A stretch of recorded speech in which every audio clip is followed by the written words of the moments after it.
So you guys know those Twitter memes that go one stays and the other has to go? Well, if you don't know, usually it gives you two or more things and you have to choose which one gets to stay and which one gets erased from the fabric of reality. Sometimes the choice is going to be easy like Smash Bros vs Brawlhalla, and other times it's really hard like today's topic, Monster Hunter vs Elden Soulsborne games. But not Sekiro though, that one's different. On the surface, these games seem like polar opposites, but if you look really closely, you can see the occasional similarity and the sea of differences. Today, I'm going to be comparing these games, with the ultimate goal of choosing which gets to stay and which has to go. Hopefully by the end of this video, I can convince someone who has beaten Elden Ring to try out Monster Hunter Rise, and vice versa. At the end of the day though, I just want to get my thoughts on both these series. The plot for Souls games is quite simple. So there's this guy named Gwyn, right? And he discovered fire, and the fire helped him kill the dragons. In order to prolong the age of fire, Gwyn made it so undead had to sacrifice themselves to the fire. There's this guy named to keep it going, like the dragons. Oh yeah, seriously, there's this a guy guy named jealous of the Lord. There was this guy named Lord. I can't believe it. He really hated the Abyss. Poor dog. He becomes The Abyss. Monster Hunter is a game about hunting monsters. So yeah, Monster Hunter doesn't really have a story to tell, and the one time when they even attempted to tell a story, people started complaining there wasn't a skip cutscene button. Those games have some pretty memorable characters. For example, Patches, who fucks you over with the promises of treasure, only to gaslight you into forgiving him. There's Guinevere, who has titties so big they can feed a third world nation. And the most memorable character of them all, Solaire, who was so memorable he made it into Fortnite. In Monster Hunter, the only memorable character that I can think of is the Handler, just because of how hated she is. She keeps finding new and inventive ways to kill herself, and somehow manages to take 50% of your credit whenever you kill a monster. Oh, and also the twins from Rise, because they go. The overall mood for these games are polar opposites too. Dark Souls will be like, life is brilliant, beautiful. It enchants us to the point of obsession. Some are true to their purpose, though they are but shadows, flesh and mind. One man lost his own body, but lingered on as a head. Others chase the charms of love, however elusive. What is it that drives you? Once, the Lord of Light banished dark and all that stemmed from humanity. And men assumed a fleeting form. These are the roots of our world. Men are props in the stage of life, and no matter how tender, how exquisite, a lie will remain a lie.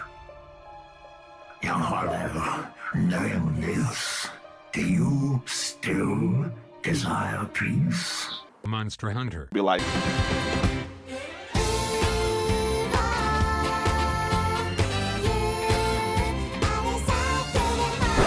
Souls games are usually really dark and cryptic. For the most part, you feel an overwhelming sense of isolation when you traverse the lonely and gloomy world. The characters that you meet in your journey can help you feel a little less alone, but they rarely meet a happy end. The games do a great job at telling a story through the environment, like Castle Morn in Elden Ring, where you see the soldiers fighting the Misbegotten because they revolted against their overlords. You can also learn more about the plot from just reading the item descriptions from things you get on your journey. I can see how that's a turnoff for some people though, since you have to learn these strange symbols. But personally, when I get bored from these games, I just like to take a little break and read the item descriptions, and if I miss any, I can just watch videos like everyone else. As I said before, the story for Monster Hunter is simple. The story might not have themes of rebirth and stagnation, but it's a good catalyst to get the game going. In Monster Hunter, the characters always throw around the D word a lot. These nuts? Ha! Got it! Nah, danger. This is a game where you have cats cooking you a meal with a really cute animation. When your HP hits 0 in this game, you don't die, you just faint. When you complete a hunt, you give your cat your meaty sausage as a treat. Yeah, sure, when you're on a hunt, it's really chaotic, but the game overall is just really lighthearted. I can't imagine a Monster Hunter game with a Souls-like story. I think a darker tone will just ruin the game. Although I said that the characters in Monster Hunter aren't too memorable, the monsters are characters in their own right. There's a monster introduced in Monster Hunter World called the Beelzegeese, and while you're hunting or gathering materials, this thing will dive bomb into your hunt and drop explosive landmines all over the area. If you want him to leave, you must muster your inner primate and throw your feces at him. When you hunt a monster a certain amount of time, you also get a journal entry and you can learn a little bit how they survive in their habitats. It's kind of like item descriptions in Souls games, you can just kind of read them whenever you feel like it. If you like games with darker tones and deep lore, then you will love Souls games. And if you like games that are more gameplay driven, then you'll love Monster Hunter. But in my opinion, I like the Souls setting more. The thing that I like about it is that it could shove so much lore down your throat and you wouldn't even notice unless your eyes are peeled. But all this talk about plot and setting doesn't really matter if the gameplay is trash. The gameplay loop for Souls is enter the level, die, do the level again, but this time don't die, enter the boss room, die, repeat until you get good. Profit.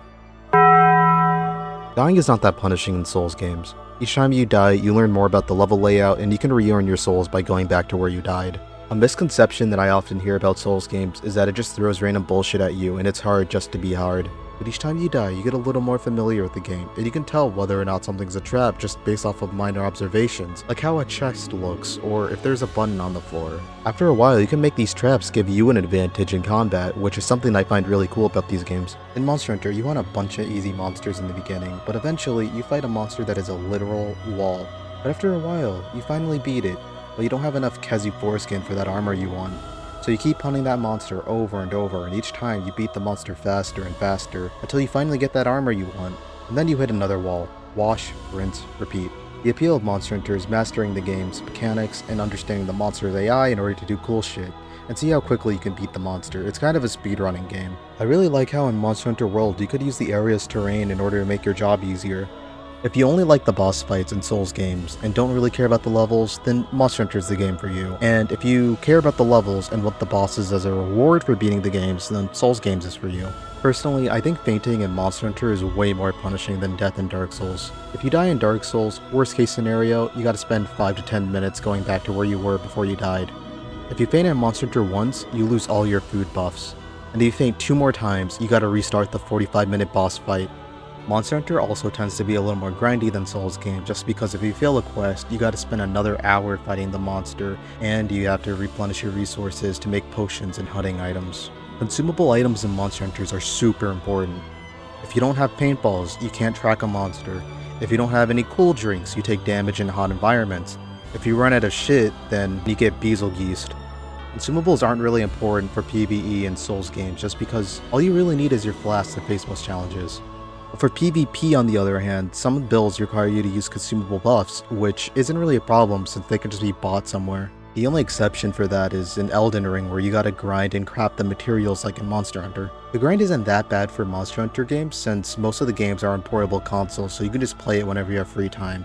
And the more recent games reduce the grindy nature of the games by making it faster to gather materials. I can understand how it's still a turn-off for some people. Both of these games allow the player to choose a variety of playstyles. In Souls games you got archery, magic, faith, strength, dex, and status builds. Some of them are complete garbage to the point where it was almost like a joke that they were added to the game, and others are ridiculously overpowered. I find it really cool how in Souls games you can mash these builds together and make something completely unique. When I played through Dark Souls 3, I made a character named Pope Sasuke, and he was a dex faith build that used black pyromancy and healing spells. Was he viable in PvP? Hell no. But you know what? He was a fun character that didn't say swears. With Monster Hunter though, you have a smaller variety of weapons to choose from compared to Souls, but each one is extremely unique. Longswords are great at cutting tails, and each time you do a certain combo, a gauge fills up, and you can do some cool shit.